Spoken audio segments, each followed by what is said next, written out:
Esse episódio da Gregário Cycling é apresentado por Ultra Coffee. Olá, seja bem-vindo ao Gregário Cycling Podcast.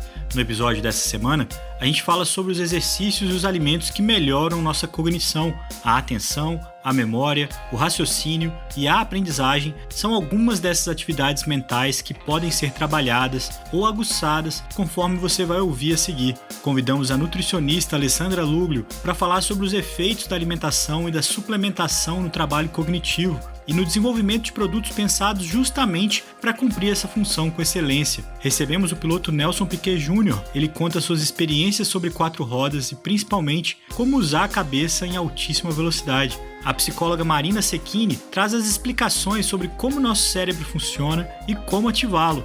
O episódio Além da Bike, Cognitivo, começa agora.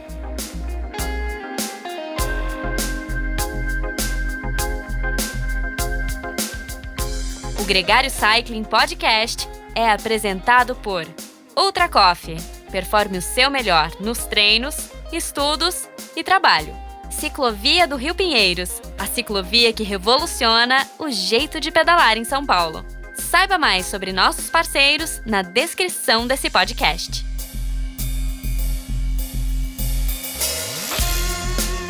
Alessandra Luglio, muito bem-vinda de volta ao Gregário Cycling. É um prazer ter você aqui de novo. Prazer é meu, pessoal. Vambora! Alessandra, nosso programa essa semana fala sobre treino cognitivo, sobre as conexões da nossa cabeça, né, principalmente durante o exercício e como a gente faz para trabalhar isso. Você que é uma referência para a gente do aspecto da nutrição, eu já te pergunto de cara, assim, existem alimentos, existem suplementos que ajudam a gente nesse processo? Eu vou só te perguntar, eu vou devolver uma pergunta para você. Quem aí, vocês e quem estiver ouvindo, nunca tomou um cafezinho para ficar ligado, né? Ou seja, a gente faz isso empiricamente para viver a vida, ou seja, tem inclusive diversos memes assim, né?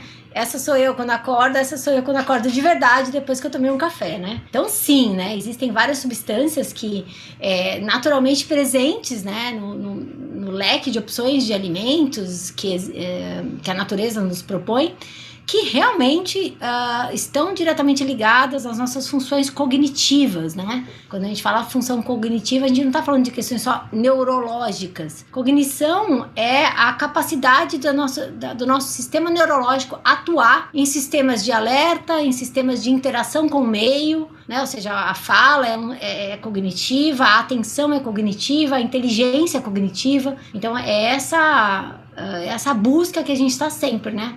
Estar com a nossa função cognitiva em dia para a gente reagir melhor e chegar aos nossos objetivos de uma forma mais eficaz. E muitos de nós pensamos em alimentos só para o corpo, para o músculo, mas tem alimento para a cabeça. Quais são os alimentos importantes para a cabeça?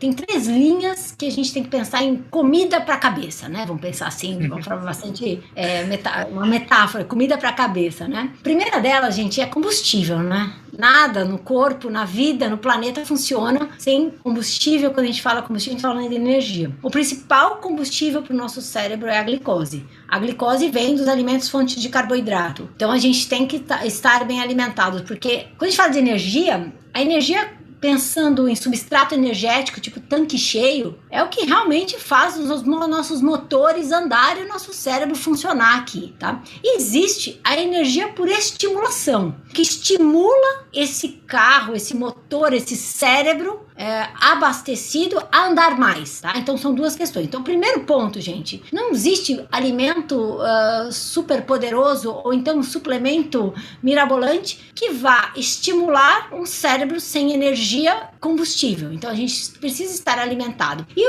o plano B do nosso cérebro são os corpos cetônicos. Os corpos cetônicos são produzidos através da queima da nossa própria gordura, tá? Então, ou seja, é aquela coisa, sobrevivência. Cara, tô sem comer, acabou a comida, tô na ilha deserta, 1 dia, 2, meu corpo começa a queimar gordura, produzindo corpos cetônicos para manter o cérebro ativo. É o segundo combustível do nosso cérebro, tá? E os corpos cetônicos, eles são derivados dos triglicerídeos de cadeia média e das gorduras, ou seja, a gente tem estocado e podem vir da própria alimentação, esses TCMs, que são convertidos pelo nosso fígado em corpos cetônicos, que é o plano B de energia. Então, primeira coisa, combustível para o cérebro, comida comida, energia. Segunda coisa, a gente precisa e pode estimular essas funções cognitivas para que nosso cérebro responda mais rápido. Nesse sentido, a gente tem as substâncias ergogênicas e estimulantes. A principal delas, a mais reconhecida do planeta, é a cafeína. É uma das substâncias mais estudadas, até porque, né, o café, depois da água, é a bebida mais consumida no mundo, né? Então, ou seja,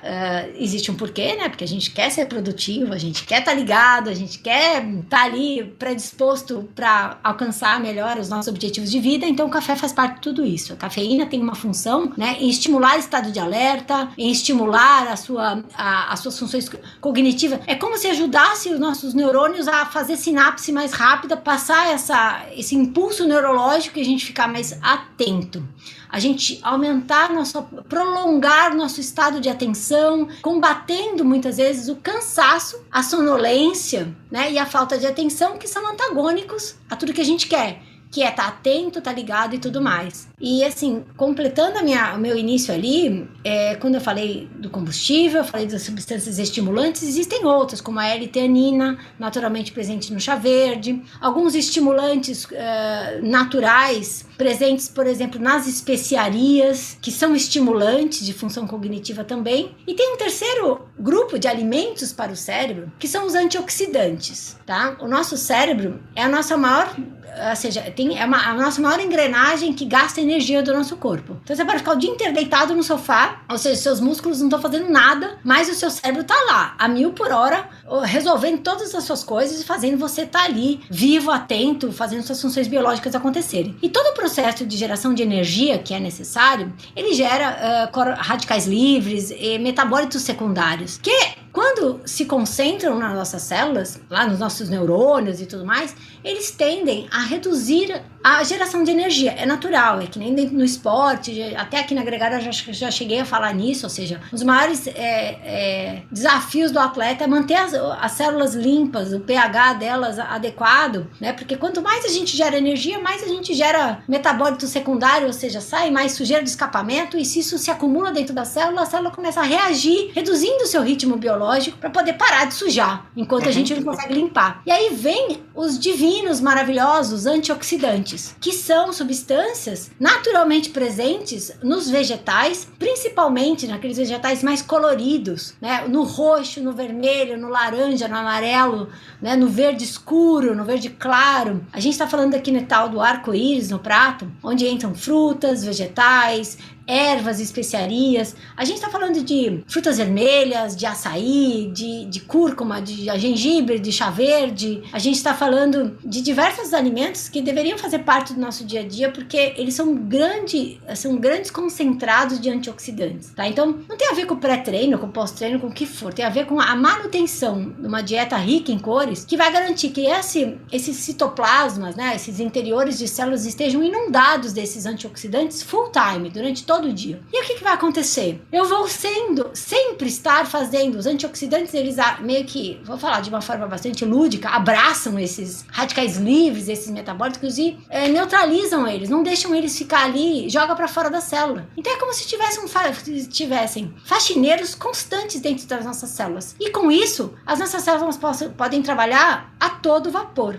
E o oposto, Alessandra, existem hábitos que dificultam essa cognição, hábitos alimentares, claro, que dificultam essa cognição, que atrapalham o seu rendimento cognitivo? Muito. Eu vou dizer alguns deles. Primeiro, qualquer dieta monótona, que não tenha cores, que não tenha variedade de alimentos, dificilmente vai conseguir oferecer para o nosso corpo essa variedade de antioxidantes que vão ali combater os radicais livres e evitar o que a gente chama, né, de oxidação das células em si, que leva não somente a problemas imediatos de falta de energia, né, essa questão da falta de energia cognitiva, como também aceleram, né, o processo de envelhecimento celular. Uma célula envelhece quando ela não tem mais a capacidade de trabalhar da forma correta.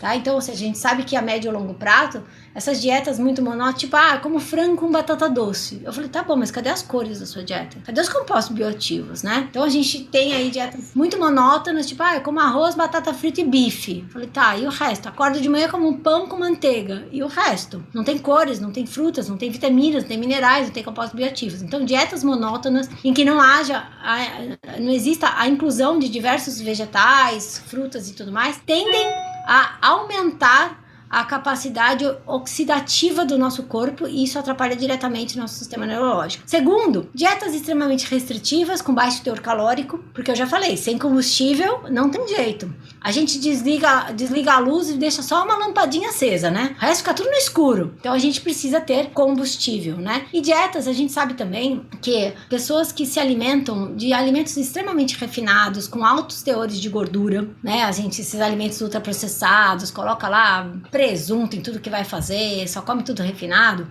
O que vai fazer, gente? Você também tem...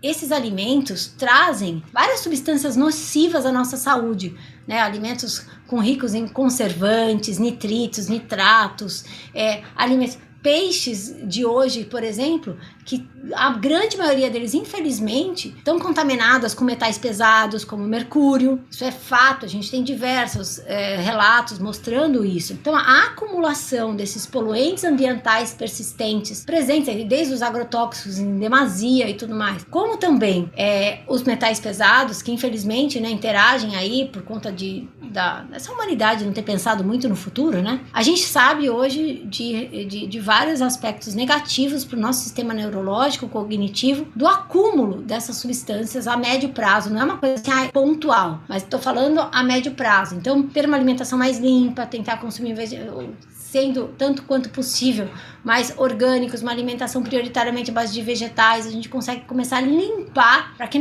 além de não faltar o que é bom, não ter excesso daquilo que é ruim. Uma observação, e aí eu brinco do IPAP, Instituto de Pesquisa Álvaro Pacheco, é que observando pessoas de classe social mais baixa, há uma qualidade de dieta que muitas vezes é muito ruim, de ficar comendo muito biscoito, refrigerante, sorvete. E aí, aqui no nosso assunto, cognitivamente, essas pessoas vão performar no nível abaixo do que se elas tivessem uma dieta mais balanceada, e não é porque ela é mais cara, ela é simplesmente melhores escolhas. Mas vou te falar, Álvaro, é ao contrário, essas dietas são mais baratas. Um pacote de biscoito, desses basicões, ele custa mais barato do que meia dúzia de banana. Ele custa mais barato a massa pronta.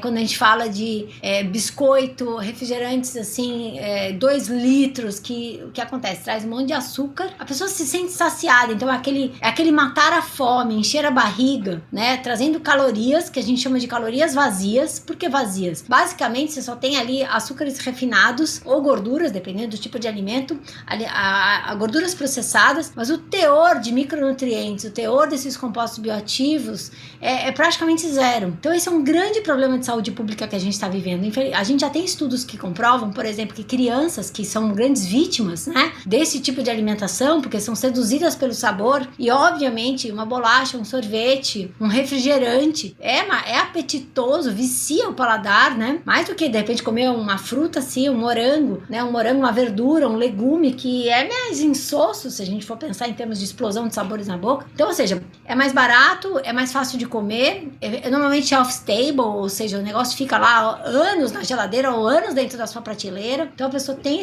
essa facilidade, leva para onde for, só que não alimenta. Então, esses estudos mostram que essas crianças, por exemplo, têm déficit de atenção, que a gente chama de DDA, têm deficiência cognitiva, dificuldade de aprendizado. A gente já está vendo isso. Nutricionalmente, alimentação monótona, baseada em alimentos refinados e muito processados, sem a inserção diária, né, do que a Organização Mundial da Saúde recomenda que se consuma no mínimo 5 porções diárias de frutas, verduras e legumes coloridos, ou seja, cores. E a gente tem no Brasil, por exemplo, que não se consome nem 2 porções diárias, a média per capita do brasileiro. E a gente vê que pessoas de maior poder aquisitivo, que tem uma condição também de conhecimento socioeconômico, que escolhe, tem acesso às redes de supermercado e tudo mais, que tem bastante variedade, elas quando querem, né, porque tem gente que não gosta, né, conseguem cumprir com mais facilidade a meta. Mas pessoas com menor poder aquisitivo e também sem nível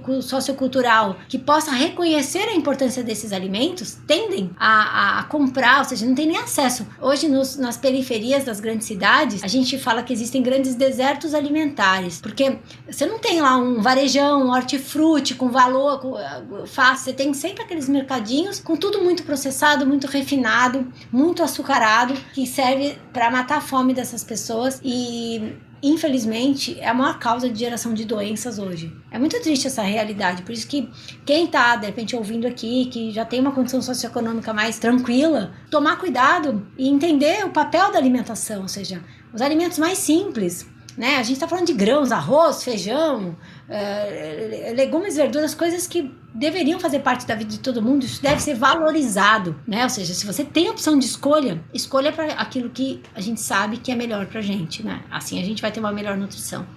E falando em escolhas, recentemente, e acho que esse é um tema importante do nosso programa, existiram substitutos do café, do cafezinho. E tem um produto que é Ultra Coffee, que você participou ativamente no desenvolvimento desse produto. Que objetivo você teve em desenvolver esse produto e por que ele tem um valor nutricional para o nosso consumo? Boa. Bom, eu acho que assim, a gente vive um mundo de alta produtividade, né? Seja pessoas esportistas que querem cada dia melhorar seus paces, seus resultados e tudo mais, como também pessoas que têm jornada aí dupla, tripla e querem... Hoje a gente tem trabalhado demais exaurindo nossas funções cognitivas, né? Todo mundo lá com metas de entrega, metas de vendas, meta disso, então a gente tá lá com o cérebro a 1000 por hora. E nesse sentido, como eu disse lá no início, né, gente, a segunda bebida mais consumida no planeta é o café, por conta de que o café faz parte tradicionalmente da nossa rotina, e ele sim, as pessoas consomem café por rituais. Um cafezinho, tipo meio que, vamos lá. Você nem fala assim, oi, vamos nos encontrar, você fala o quê? Oi, vamos tomar um café? Você pode tomar um cafezinho? Tipo assim, virou o ritual, né? E segundo, porque as pessoas que tomam café tomam também com o objetivo de estarem mais ligadas, de estarem mais atentas. E se você olhar a literatura, né, das substâncias estimulantes, a gente vê a cafeína no alto grau de relevância científica de eficácia. Ou seja, o café, para quem precisa dessa ultra produtividade e quer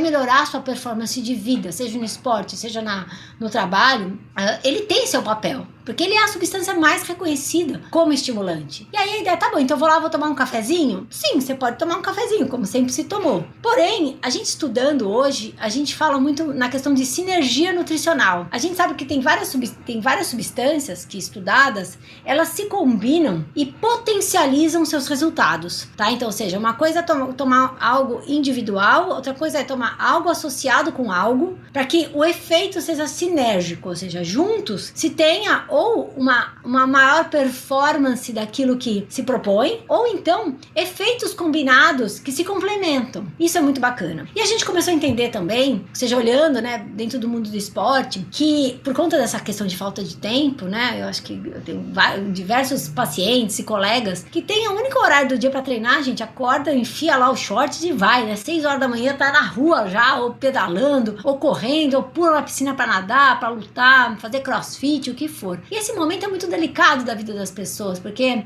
não dá tempo de você preparar uma baita refeição, esperar a digestão dessa refeição. Então, muita gente treinar em jejum. E a ideia, ou seja, é trazer uma solução para essas pessoas.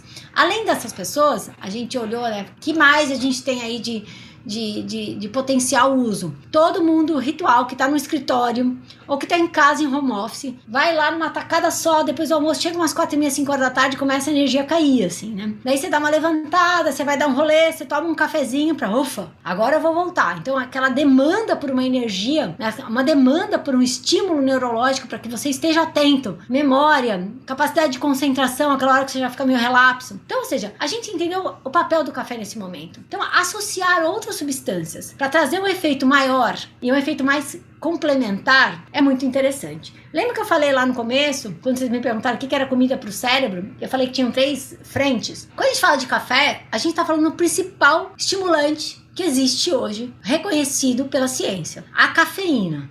tá? A cafeína, em doses até 300 miligramas por dia, ela tem um grande efeito, né, em melhorar estado de alerta, vigilância, atenção, funções cognitivas em geral, tempo de reação também. E ela associada, por exemplo, lembra que eu falei que a gente precisa dos antioxidantes para a gente fazer a faxina na célula. E a gente sabe que esses antioxidantes estão concentrados em vários, né, vegetais, alimentos que têm isso concentrado. Então, a gente associa ao chá verde. O chá verde é um dos principais alimentos, fontes de antioxidantes da face da Terra, tá? Então, ele tem vários, tem as catequinas e tudo mais. A gente tem o cacau, os flavonoides em alto índice. A gente tem gengibre, tem canela, que reconhecidamente tem grandes fatores antioxidantes. Então, a gente consegue estimular, limpar a célula e, neste caso, a gente coloca num produto que nem esse um fator energético também, que normalmente quando a gente fala no período da manhã que as pessoas estão em jejum, a gente entra com o TCM, que são os triglicerídeos de cadeia média, que é uma fonte alternativa de energia que vai rapidamente ser absorvido e transformado pelo nosso fígado em corpos cetônicos, alimentando o cérebro principalmente. Então você vai conseguir garantir que essa pessoa levantou da cama e não vai ficar lá mocoronga, ela vai estar estimulada. E no período da tarde, a mesma coisa. Eu tenho a atenção da cafeína associada aos antioxidantes dos outros componentes,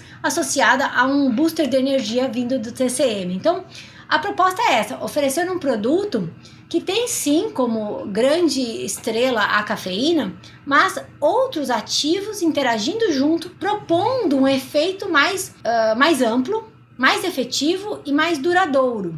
E sobre a que tempo antes de dormir é recomendável o consumo de um Ultra Coffee, por exemplo? Porque no meio da tarde para acordar, mas você perto de ir para o horário da cama, eu imagino que não é uma boa recomendação. A cafeína, a gente até sabe que existem, inclusive, já li com os colegas, a gente já entrou em discussões sobre isso, existem vários testes genéticos, porque existe a forma de você metabolizar a cafeína, tá? Existem pessoas que são considerados metabolizadores lentos e outras que são metabolizadores rápidos, tá? Então, ou seja, a cafeína também, ela tem uma condição de adaptação fisiológica, né? É bem comum a gente falar, antigamente tomava um cafezinho e ficava ligada, agora já preciso tomar 2, né? Agora, antes eu tomava café à tarde e não dormia, agora já durmo. Então, o seu corpo tende a acostumar com o estímulo da cafeína também, tá? Agora, os metabolizadores lentos, eles vão prolongar o efeito de alerta da cafeína por mais tempo. Então, essas pessoas, elas vão ter que se reconhecer, porque não tem muito, a partir de que horas? Porque depende de quem é a pessoa. Essas pessoas que metabolizam mais lento, elas têm que provar, fazer teste, entender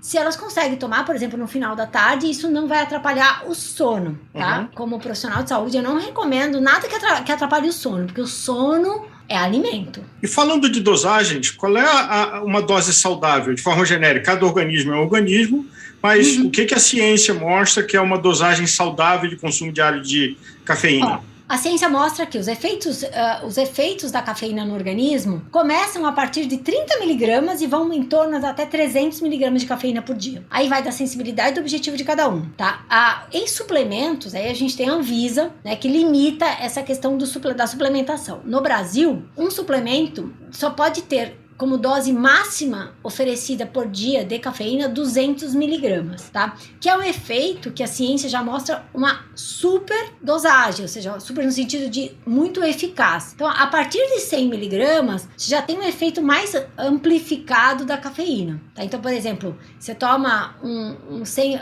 até a Ultra Coffee a gente fez em 100 miligramas, para que a pessoa possa tomar até 2 doses diárias, não excedendo aquilo que é um limite preconizado pela nossa Anvisa, 200 miligramas. Os estudos com cafeína, como eu disse, vão até 300 miligramas, mas assim, aí vai da sensibilidade individual de cada um.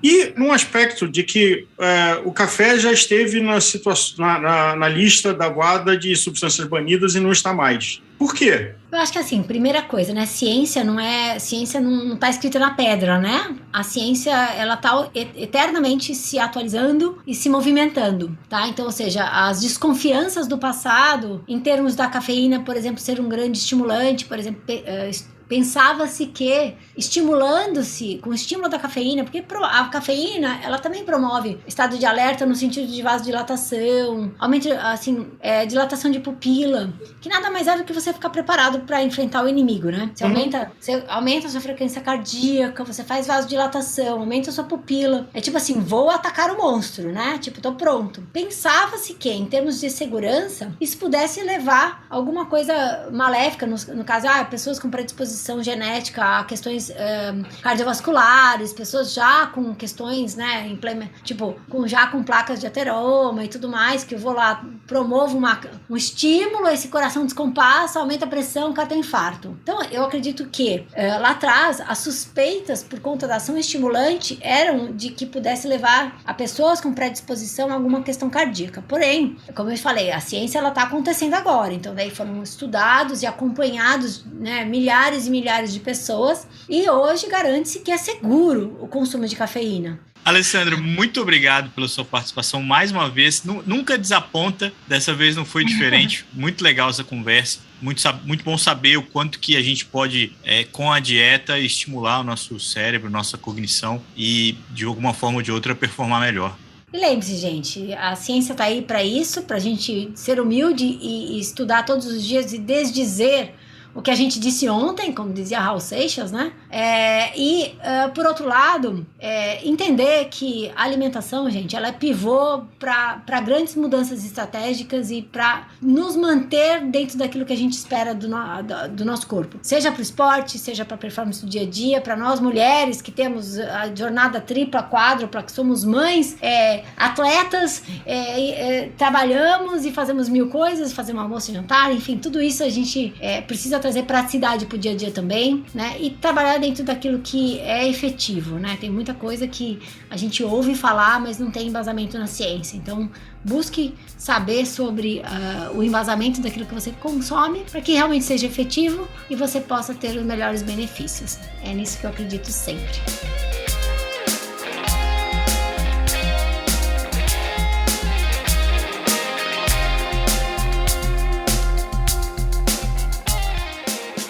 Conheça os produtos Gregário, itens de qualidade com a nossa identidade. Experimente o Café Rubé, feito com grãos especiais para quem é apaixonado por um cafezinho antes ou depois das pedaladas.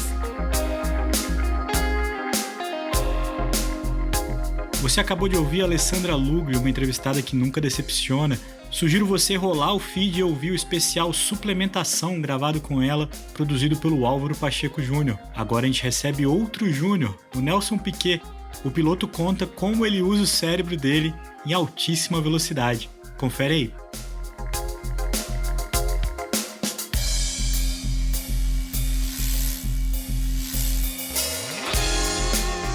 Nelson Piquet Júnior, um orgulho para nós aqui da Gregário termos você no grid, apesar de que você é das 4 rodas e nós das 2, mas você tem uma história e um sangue que você carrega que é um enorme orgulho ter você com a gente, inclusive a tua boa vontade em disponibilizar a tua agenda intensa e estar aqui com a gente fazendo esse programa. Bem-vindo. Um prazer estar aqui conversando com vocês. Vamos bater um papo aí, entender um pouco mais um do outro. Nelson, nesse programa a gente vai falar sobre o aspecto cognitivo. Para você que milissegundos, centésimos de segundos fazem uma diferença entre ganhar ou perder, ou às vezes até entre não se acidentar. Como é que você trabalha de que o seu cognitivo esteja tão em forma quanto o seu corpo, quanto a sua mente, quanto a sua técnica? Não é fácil responder isso, mas é uma mistura de muitas coisas, né? Uma mistura do seu preparo físico, é uma mistura do seu preparo mental, é uma mistura, tudo que envolve, que ajuda você a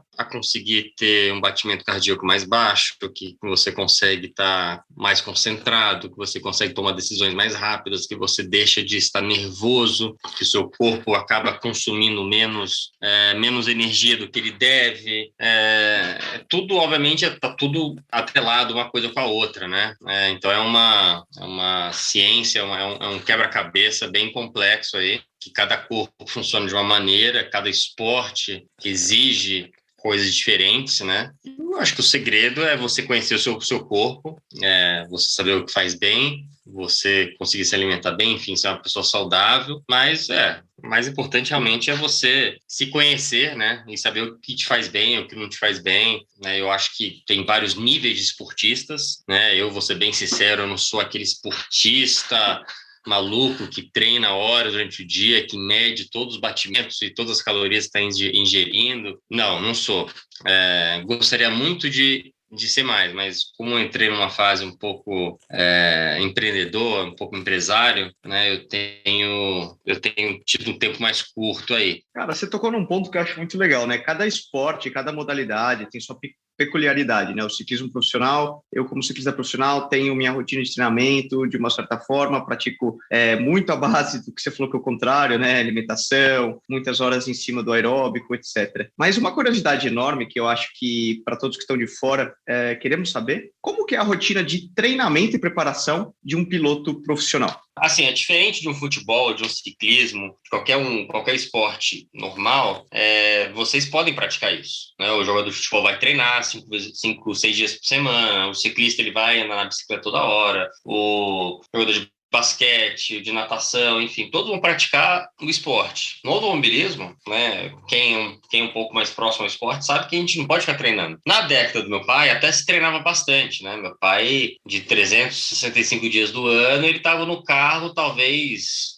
Eu vou chutar aí, no mínimo 150 dias por ano ele estava no carro, que é muita coisa já. Hoje em dia, né, os pilotos estão tendo... Não, Fórmula 1, né? Vamos pular Fórmula 1 e pular NASCAR e talvez Indy, que são as 3 categorias principais aí. Mas você pega até de um campeonato de endurance mundial, pega Stock Car, né? Se o piloto faz um campeonato, né? Quer dizer, não faz... Desculpa.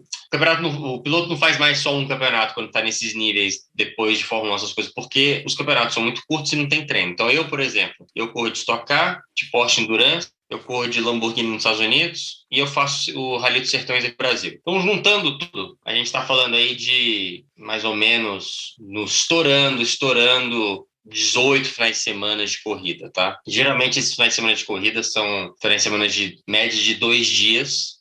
Só o Rally dos Sertões, que aí é uma atividade de 15 dias seguidas.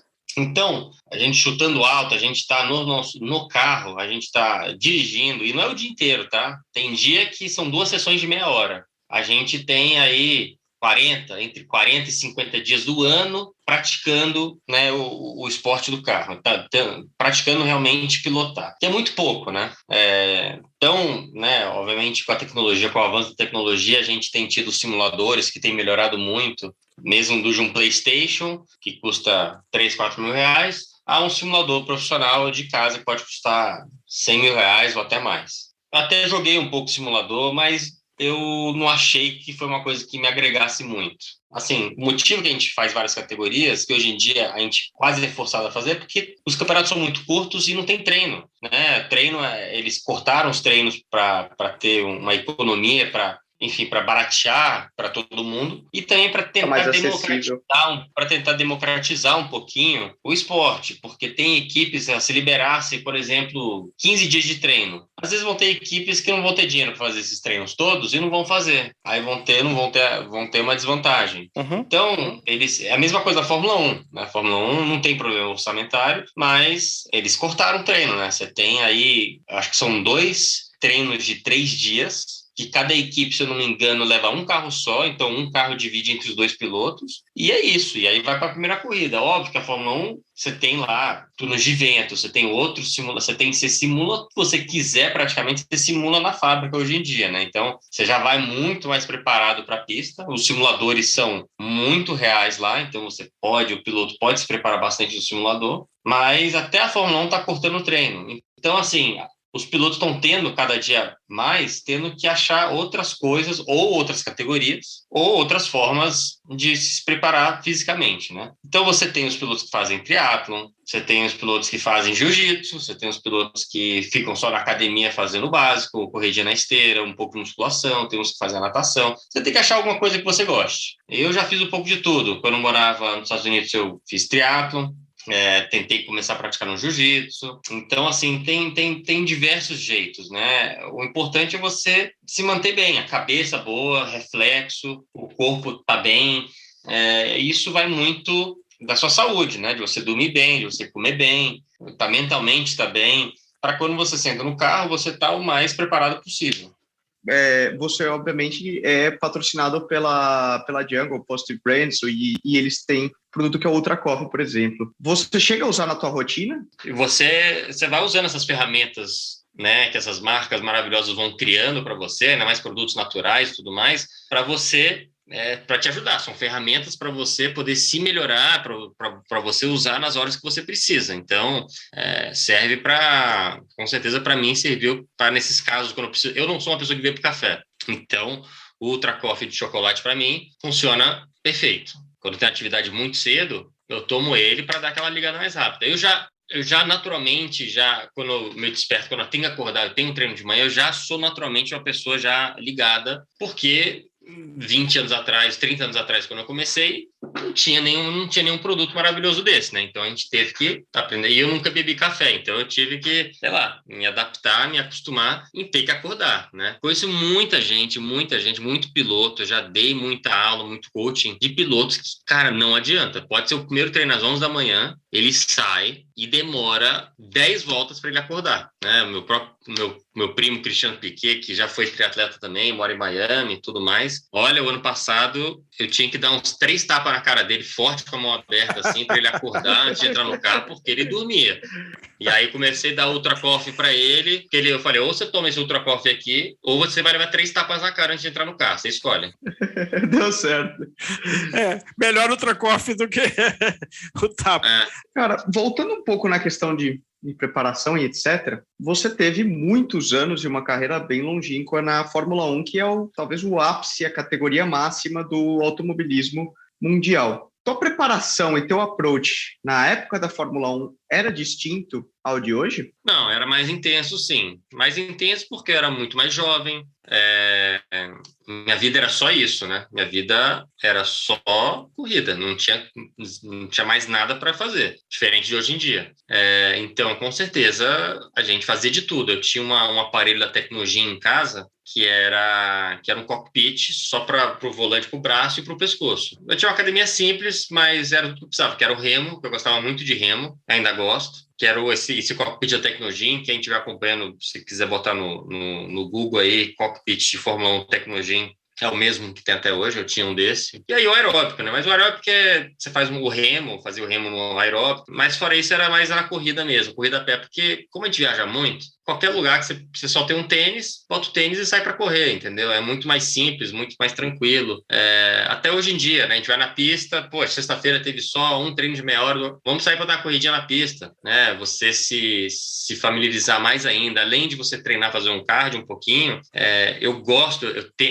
uma das coisas que eu gosto de fazer também, quando eu chego não uma praça nova, mas vamos correr em Cascavel lá. Eu tento não chegar tão em cima da hora, por mais que eu conheça muito bem a pista, isso é uma coisa que talvez eu tenha e os outros pilotos não tenham, sei lá, outros atletas não tenham, mas eu gosto de me sentir muito mais em casa possível, entendeu? Por isso que também muita gente leva o motorhome para as corridas. Obviamente é para não ter que ficar pegando hotel, ainda mais nessa época de Covid, mas tendo o motorhome às vezes, ou você conhecendo muito lugar, você se sente mais à vontade, se sente mais em casa, você não se sente num lugar meio perdido, não sabe onde é o banheiro mais próximo, onde é o portão.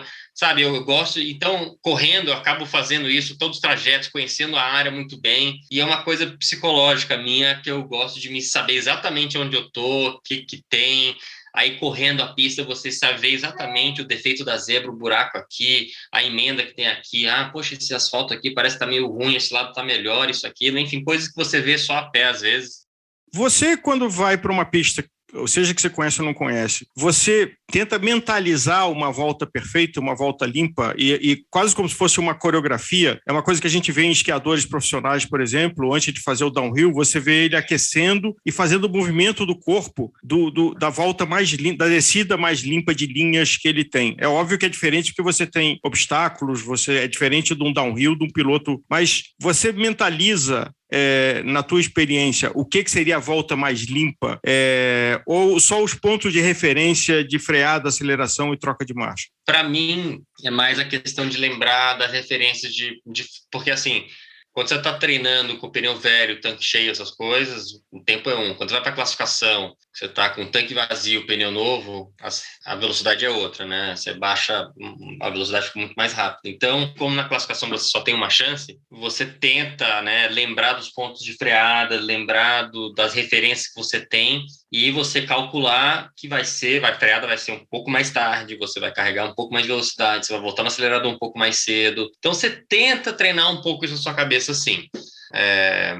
Quando você tem tempo, quando as coisas estão bem. Você não pode depender disso, porque se você entra no carro por qualquer motivo, em cima da hora, não deu tempo, isso, aquilo, você não pode deixar que isso te afete, porque você não conseguiu ficar lá durante 2 minutos, pensando na volta, concentrando. Você não pode deixar que isso te atrapalhe, entendeu? Nelson, eu tenho um amigo que teve o privilégio de conhecer seu pai e até o famoso senso de humor dele, e teve uma experiência que seu pai estava levando esse amigo meu para o aeroporto em Brasília e tem uma rotatória grande, e ele entrou quente nessa rotatória e deu mais de uma volta de brincadeira. Naquela época era música de CD no carro, ele ainda abriu o porta-luva para trocar um CD enquanto estava fazendo aquela rotatória numa velocidade bem acima do que podia ali. Esse amigo meu, se tivesse de fralda, ia ter precisado. Então, mas a pergunta é assim, você, quem é piloto, que está acostumado a andar numa velocidade excepcional, quando vai para um carro de passeio, como é que fica? É quase para dormir no volante? Cara, é verdade, a gente consegue...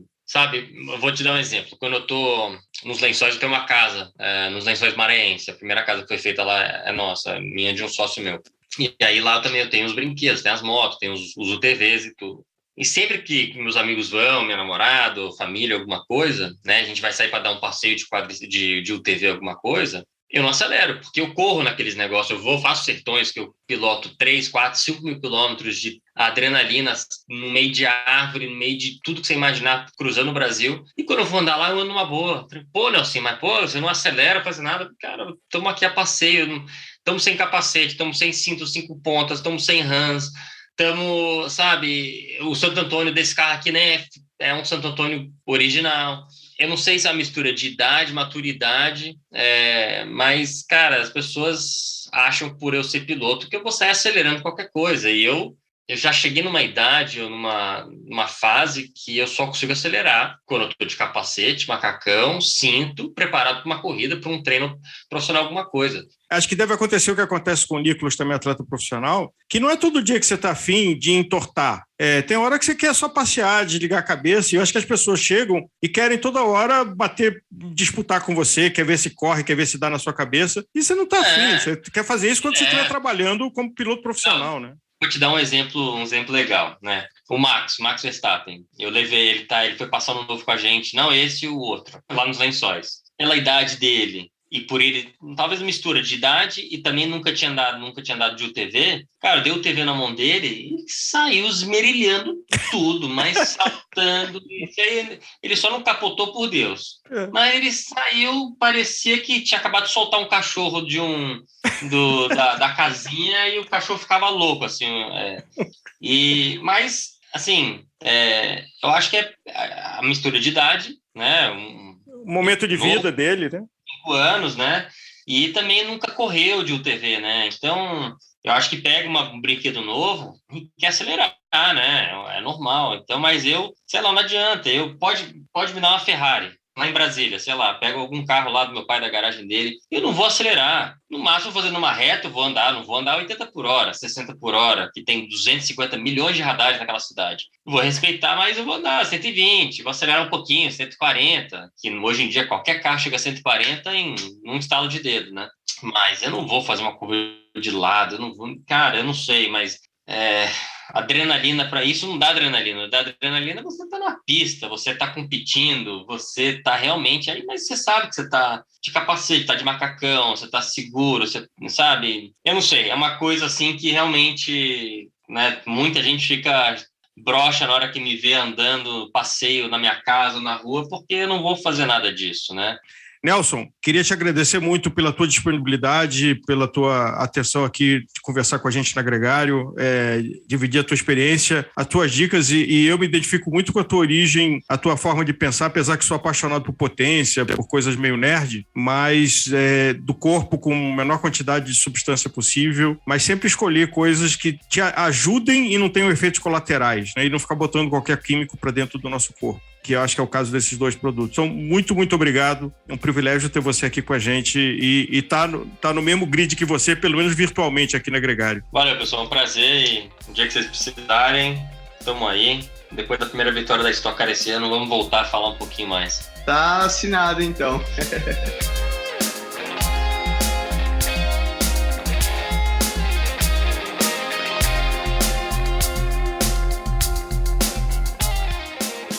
Tal pai, tal filho.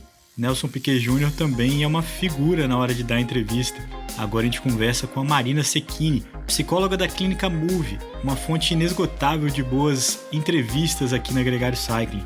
Com ela a gente conversa sobre como o nosso cérebro trabalha e como instigá-lo a trabalhar ainda melhor em alta performance. Se liga!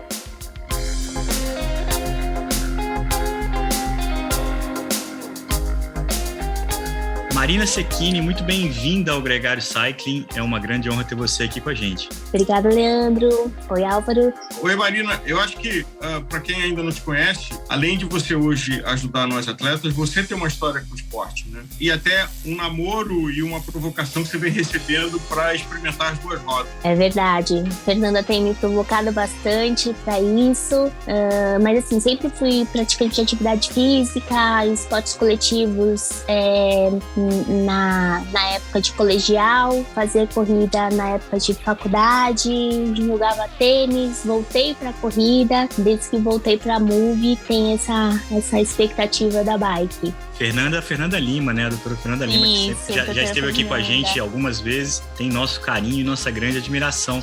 Espero que você comece em breve, então, aceite o convite dela para pedalar. Agora, nessa sua experiência de esportista e considerando já o tema do seu estudo, o quanto que você entende, o quanto que você conseguiu, à medida que você foi estudando, enxergar a importância da cabeça, a importância da mente para a atividade esportiva? Essa pergunta é ótima, porque esporte é um diferencial absurdo para qualidade mental, assim, qualidade de vida, aspecto mental, estruturação de cotidiano e o entendimento do que é uma prática esportiva e o que é a performance esportiva é interessante. Geralmente, pessoas que fazem prática esportiva têm o seu cotidiano mais estabelecido e muitas vezes o relato do esporte ser uma válvula de escape para as demandas do dia a dia. Para as pessoas que ou são profissionais ou fazem o uso do esporte como performance, isso muda. E aí a gente tem que ter esse entendimento, até mesmo porque pessoas que são profissionais, o índice de adoecimento mental é maior do que a população que simplesmente praticam uma atividade física. E isso tem uma explicação imediata. Qual que é? Se você faz uma prática esportiva e aquilo entra no seu cotidiano, você tem uma estruturação de como está ali. Outra coisa é o seu cotidiano ser ditado com aquilo que vai ser esperado quando você vai ser realizado uma prova. Então, o acompanhamento ao esportista, principalmente em alta performance, não dá mais, principalmente pós-Olimpíada aí que a gente viu, não pensar no atendimento psicológico ou, no mínimo, uma preparação mental para o desenvolvimento de uma prova. Uma coisa que, para quem não conhece, não necessariamente a psicologia esportiva é a psicologia de van, de consultório, né? Isso, Álvaro, é isso mesmo. Vou trazer um pouquinho para vocês o seguinte, de uma forma muito simplificada. Se a gente pensa numa psicologia clínica tradicional, as pessoas que vêm para esse espaço geralmente estão com uma restrição no seu cotidiano. Alguma coisa do modo esperado não está acontecendo como até então se dava. Então, o espaço da psicoterapia apresenta-se com essa possibilidade, através narrativa, muitas vezes, de se haver com como vai ser a vida daqui para frente justamente com as mudanças, com as conspituras, fechamentos que se dão na existência de cada um. Quando a gente vai falar para a questão no esporte imediatamente, aí entra a atividade física e o que a pessoa está procurando nessa atividade. Ou seja, vamos pensar, para um ciclista, ele vai ter uma prova e se preparar para essa prova. Entra todos os fatores que não é simplesmente ele estar vivendo um cotidiano. A prova vive e acaba determinando que tipo de cotidiano que ele vai ter. O tipo de pressão para o desempenho naquele momento, para o comprometimento com uma equipe, para a atuação num profissional do que ele está fazendo na vida dele é muito grande. Então, o atendimento psicológico acaba sendo para o entendimento de uma preparação mental para a pessoa se encontrar de uma forma mais plena possível para esse momento. E aí a gente chama de performance cognitiva. A grosso modo, eu poderia dizer que é um cara que treina o esporte em alto nível, treinar também o cérebro dele para poder trabalhar alguns gatilhos que a modalidade exige. Por exemplo, o jogador de basquete que tem que se preparar para ter um tiro com 5 segundos para o final, o nadador que precisa saber quantas braçadas que ele dá até a virada e visualizar aquilo tudo. É trabalhar o cérebro, é treinar o cérebro para a composição da modalidade. Leandro, é justamente isso. E eu vou pegar esses dois exemplos de esportes que você trouxe. A gente fala do basquete, que é um esporte coletivo. Para quem já foi basqueteiro alguma vez na vida, sabe, você tá aqui batendo a bola imediatamente, só que você tem um alvo determinado, que é o chegar na cesta. Então, fazer o lançar a bola para ela chegar na cesta de alguma maneira, e você tem todos os jogadores marcados imediatamente. O tipo de atenção que vai estar em jogo de trabalho, porque você tem que manter esse movimento da bola quicando, você tem que ver o movimento dos demais colegas que estão ali da sua equipe para ver para quem lançar e, ao mesmo tempo, manter o foco do objetivo, que é fazer a cesta, com determinante de tempo. Todas essas variáveis fazem, para ser um bom jogador de basquete, você ser uma pessoa que a atenção dele tem que ser multifocal. Ele tem que executar a questão da memória de trabalho, o estar ali com muitas coisas demandando do ambiente o tempo inteiro, atento. A partir desse treinamento, esse atleta execute, mas, entre aspas, não precise pensar. Ele já tem um nível de condicionamento neurológico do movimento, da posição, que ele não precisa gastar energia mental para pensar. Aquele movimento e aquela performance acontece. E isso é uma coisa, Álvaro, interessantíssima da gente pensar.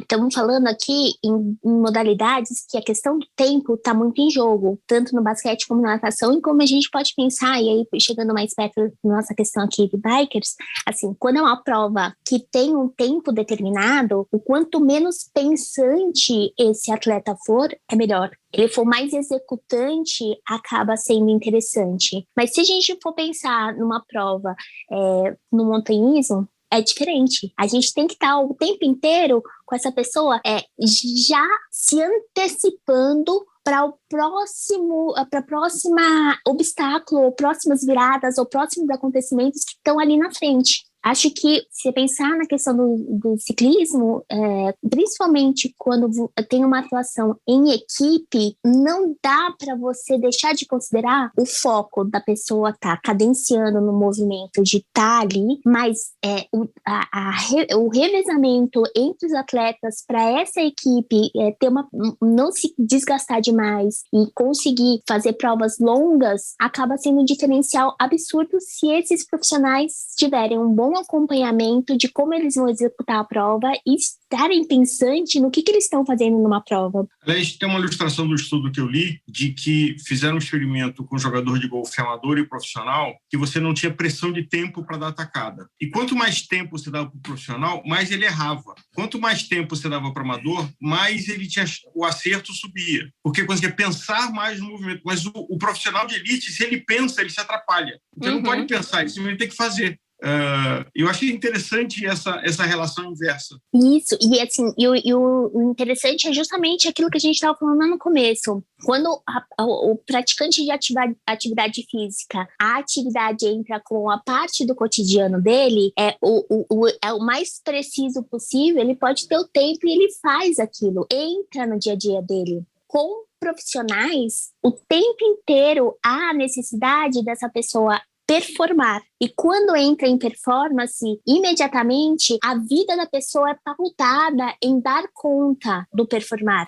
O executar esse movimento, provavelmente ele treina por horas no dia atacada. Marina, é claro que cada caso é um caso e cada um de nós somos pessoas únicas. Mas se você pudesse falar de pequenos hábitos que o nosso ouvinte pode assumir para manter seu sistema cognitivo alerta, que boas práticas um ouvinte ou uma ouvinte nossa pode ter de cuidar do seu sistema cognitivo de uma forma rotineira, no dia a dia? Sim.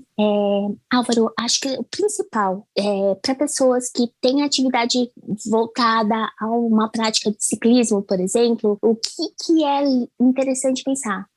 Essa minha atividade esportiva, qual é o objetivo dela? Aonde que isso está me levando? Qual que é o meu próximo desafio, minha próxima prova? Qual é a minha meta? Ter uma meta nos traz referencial.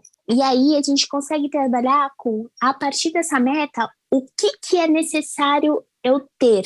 É ser mais focado? É ter uma atenção difusa? É eu conseguir ter tomada de decisão? É eu trabalhar com tempo encurtado de uma execução de um movimento? O que está em jogo? A partir daí, a gente buscar atividades que favoreçam justamente essa boa prática. Muitas vezes, uma pessoa que trabalha que atua em uma performance ou trabalha profissionalmente no esporte, ele acaba simplesmente se preocupando em estar com o físico o mais preparado e condicionado possível, esquecendo que esse pequeno diferencial que é ver como você pode estar frente a o que você quer naquela prova e qual é a necessidade para a realização dela, é o grande diferencial de você ter destaque. Porque, assim, geralmente, pensando em ciclistas profissionais, o nível é tão grande que a gente vê, principalmente em prova de estrada, que, assim,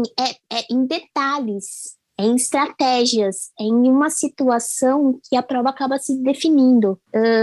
E isso pode ser o interessante, o grande diferencial para a atuação da pessoa. Estamos falando aqui para ciclista, para o esporte, mas isso para a vida em geral, né?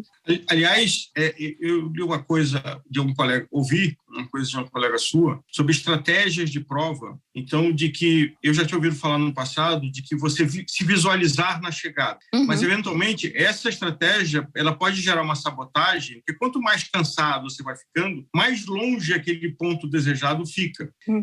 E que talvez uma estratégia opcional seja a estratégia de você visualizar o percurso, os tempos de desafio e se visualizar superando aquele momento de desafio, uma subida mais dura, uma descida mais técnica, e que quando aquilo chegar, você, do ponto de vista emocional, cognitivo, você está melhor preparado e que talvez essa sequência de visualizações seja mais efetiva do que aquele objetivo maior de cruzar o arco da chegada. Álvaro, é justamente isso, e por isso que cada vez mais a gente entende que trabalhar com preparação mental não é só para aquela prova. A preparação mental é para a vida do atleta. Geralmente, a pessoa passa por várias experiências. O entendimento de um acontecimento em uma prova passada pode ser um determinante da preparação para uma prova futura. Como também dividir essa prova em vários momentos, em cada uma das situacionais e exigências daquele momento da prova, como que a pessoa está. Se a pessoa é lá uma atleta de sprint, como, por exemplo, numa situação de subida ela vai atuar? Qual que é a diferença ali imediatamente em cada uma das necessidades e demandas que ela tem mais habilidade e menos habilidade dela estar em atuação? Inclusive para pegar o máximo da potência em lugares que ela tem facilidade e a gente conseguir deixar a pessoa ao máximo resguardada em seus lugares de dificuldade. Aliás, tem outro esporte que dá para observar isso, que é no esqui alpino, onde muitas vezes você vê o atleta, antes de fazer a descida, fazendo toda a coreografia da pista com o corpo, de olhos fechados, no ritmo que ele já fez. Então, é uma curva para a direita, uma curva para a esquerda, é reto, isso, é uma curva fechada para a esquerda. E você é muito curioso, quem já teve chance de ver esse tipo de prova, de que a pessoa fica sem o esqui no pé, fazendo toda a coreografia do percurso com o corpo inteiro, com o tronco e com o braço, ensaiando aquela rotina daquela descida daquela pista. Não, um exemplo é ótimo, é isso mesmo. Em vários esportes a gente vê o atleta num cantinho passando o movimento, ele refazendo toda a preparação até ali para no segundo seguinte ele tá na prova. Olhando a mesma coisa sobre um outro aspecto, e quando a pessoa, o esportista, ele percebe que a cognição dele não está muito boa, que ele está desatento, que ele está deixando as coisas cair no chão, que ele está perdendo um pouco o tempo de reação das coisas, quais são os gatilhos que podem estar provocando aquilo e por onde ele começa, vamos dizer assim? A gente tem que entender que momento que é aquele. Se isso acontece em um momento que ela está na prova, os recursos que ela consegue lidar para aquele momento que ela está ali. Então, assim, o trabalho muitas vezes está vinculado ao contexto dos acontecimentos do que imediatamente a gente ter uma resposta rápida a qual que é o gatilho. Então, se algo acontece na prova, como a gente deixar a pessoa cada vez mais determinada na sua tomada de decisão, ela conseguir se haver com adversidades que podem acontecer. Acho que uma prova muito legal de se pensar nisso são as maratonas aquáticas, porque a diversidade o tempo inteiro. Lidar com algo que sai da natação, do cadenciado, dentro de uma piscina, para você colocar dentro, num contexto de mar, onde tira todo o referencial já determinado da piscina, é fantástico. Então, assim, são atletas que têm que lidar com a diversidade o tempo inteiro. Diferente, por exemplo, se a gente vai pensar em uma pessoa que vai fazer uma atuação em uma ginástica artística, que o movimento já está determinado. Então, assim, é buscar em cada um dos atletas e o tipo de prova que ele vai atuar, o que é esperado que aconteça. Nada garante, mas o tempo inteiro é tornar a pessoa o mais hábil possível para aquela atuação. E no segundo momento, e isso é fundamental, a gente acolher o que aconteceu na atuação dessa pessoa e como a gente pode lidar daqui para frente para as próximas atuações. O quanto a cafeína ajuda na melhora do sistema cognitivo, no foco, na atenção para uma atividade esportiva? Tem vários estudos sobre a questão da cafeína. Eu gosto muito da fala da Ana Lúcia de Sá, a doutora Ana, que traz imediatamente o uso de cafeína torna a pessoa cada vez mais focada, e isso é super interessante para quando a pessoa vai realizar uma prova. Então ela está completamente tomada ali naquele momento e no que ela vai realizar. Só que o uso da cafeína a gente tem que saber muito bem que momento usar, né? Então, assim, o entendimento corpóreo dessa pessoa, qual que é o melhor momento, a janela entre tomar a cafeína e começar a atividade física precisa de um entendimento. Então não é tomar por tomar, ter esse acompanhamento acaba sendo um diferencial, e parece que tem um patamar. Usando continuamente, você fica neste patamar de atenção, né? Você não tem melhoras imediatas nessa performance. Então, assim, é algo interessante para ser usado, mas sempre com os especialistas dessa área. Tem uma história curiosa de um amigo meu que parou de tomar café para poder tomar na prova e colher os frutos disso na performance. Essa fala é super comum, né, Leandro? Assim, as pessoas, porque se você for tomar o número de café necessário para você estar numa prova, é uma quantidade absurda de café que ninguém tem estômago suficiente para dar conta. Então, os suplementos que usam cafeína, interessantíssimo é isso. Ele vai te dar um boom de cafeína que coloca você inteiro para estar ali, ótimo. E tem gente que faz isso mesmo, para de tomar café para fazer o uso da cafeína exclusivamente para performance. Marina, você está concluindo um trabalho pós-doutorado sobre efeitos da Covid no sistema cognitivo. Então, esse momento que a gente está passando, de que todo mundo achou que era rápido, que ele passa e volta, volta diferente, mas continua presente. Inclusive aqui na Gregário, ele veio visitar. Eu vi uma frase ótima de que quem não tem 4 pessoas que conhece que está com Covid não tem amigo, né? Porque está todo mundo com Covid. Mas no seu trabalho, voltando para a pauta, o que você está constatando dos efeitos da Covid no sistema cognitivo e esse trabalho que você está publicando como pós-doutorado? É um trabalho que está dentro de um projeto maior, guarda-chuva, chamado Esporte Covid, que ele é coordenado pelo professor Bruno Gualiano, feito na Faculdade de Medicina da USP, aqui em São Paulo, que uma série de frentes foram levantadas, estudando justamente a prática de atletas amadores e profissionais, frente a questões desde cardiorrespiratório até o uso de máscara, chegando no entendimento do impacto do cotidiano na vida destes atletas nesse momento pandêmico. E realmente, a parte minha do trabalho é essa do entendimento do cotidiano a partir das pessoas que tiveram Covid, são profissionais, então eu só peguei a corte dos profissionais, o impacto que foi isso na vida deles, e a gente conseguiu separar 2 tipos de população.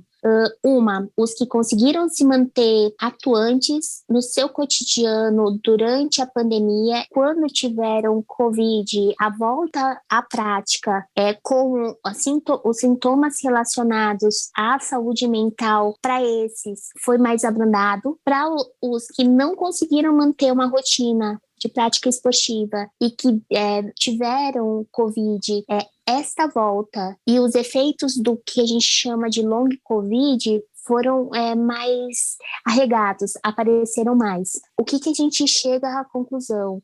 Que mesmo os atletas não tendo desenvolvimento de quadros graves pelo adoecimento do Covid e nem tendo um alongamento do long Covid, quem conseguiu manter essa prática de uma certa maneira teve mais recursos para lidar com o adoecimento. Agora, e de consequências, quer dizer, que indicações vocês viram de possíveis efeitos de médio e longo prazo de que a Covid deixa no cognitivo, no sistema cognitivo? A gente já sabe algumas coisas interessantes, não só para atletas, mas para a população em geral. Tem muita perda de capacidade focal, ou seja, as pessoas ficam mais desatentas. Tem um grupo do Dr. Daniel Ciampi, da Neurologia, que faz aqui do HC também, né, do Hospital das Clínicas, que faz um estudo sobre o impacto da Covid para o sistema neurocognitivo. E uma das coisas que eles já publicaram é justamente isso. Para algumas pessoas, um desenvolvimento de uma dificuldade focal importante, ou seja, o acompanhamento de performance cognitiva também cabe para pessoas que acabam desenvolvendo o long Covid. Isso é um trabalho que não só para atletas, mas também a gente, na clínica Move, a gente faz para a população em geral, e acaba sendo algo diferenciado. Afinal de contas, a gente percebe que há muitas pessoas que acabam desenvolvendo o long Covid. Mas ainda nesse tema, Marina, muita gente tem dúvidas se continua praticando, se interrompe a atividade. Com base nesses estudos, a gente consegue ter também essa opinião? Qual que é a sua opinião no fim das contas? É claro que o entendimento de uma prática esportiva, se deve ou não continuar, diz para as pessoas que têm long Covid, diz muito do aval da equipe médica, se tem restrições cardiorrespiratórias nesse quadro de long Covid. Então, assim, primeiro entendimento de como que está esses aspectos passa pela equipe médica. Sendo liberado para uma prática esportiva, por exemplo, a gente pode propor uma série de exercícios cognitivos de acompanhamento deste momento para tornar a pessoa mais atenta. Isso é um trabalho que a gente realizou bastante com o pessoal da natação, num momento mais pesado da pandemia, e foi muito interessante a gente perceber o quanto que ter exercícios cognitivos que eles estavam realizando, mesmo em momentos que eles não poderiam ter a prática da piscina, tornavam eles aptos e interessados em continuar praticando o esporte. Marina, Exatamente. Muito obrigado. Foi um grande prazer ter você aqui com a gente. É um assunto que gera muitas reflexões, né? Que geram muito mais perguntas do que respostas. Acho que todo mundo que ouviu a gente está muito mais curioso sobre como pode trabalhar o seu cérebro para desempenhar melhor tudo, né? Não só a atividade física, quanto o bem-estar, né? A vida, a atividade rotineira como um todo. Obrigado. Obrigada pelo convite. Estou aqui à disposição para o que vocês precisarem. Legal demais.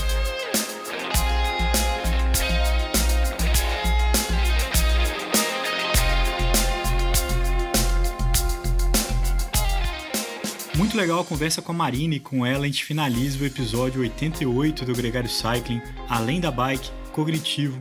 O Gregário Cycling é um podcast semanal, então toda sexta-feira tem um episódio novo no ar. A gente tem muito mais conteúdo esperando por você. Olhe o feed, conheça o Gregário Radio, o nosso programa de notícias. Tem também o Gregário Tech, que é o nosso programa de tecnologia para quem é fissurado em equipamentos.